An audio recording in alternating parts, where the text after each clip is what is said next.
araba octobre kalo tile 30 samba filani mugan nani EITV fileba jama mali kono ani mali koka aw bisimila anga bidon kibarewa keneka kuna fondamnena kai marabolo nyema general de brigade Musa Sumare kumbe tama konguruna katinye da senekero mimbe kai diala ni abe wele site pilote du projet brigade vert pour l'emploi et l'environnement bi araba octobre kalo tile 30 samba filani mugan nani na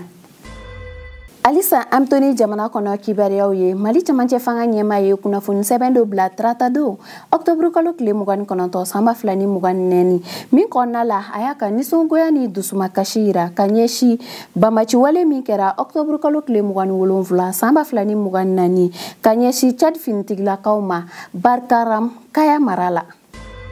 Mali kasobon barakɛlaw ka jɛkulu min tun ye baarabila boloda tratado octobre kalo tile 29 samba filani 24 ka kun kɛ u baaraɲɔgɔn dɔw ka tununi ye ni o ye commandant Dawuda Konate ani infirmier Famusa Fɔnba o bɔra dɔgɔkɔrɔ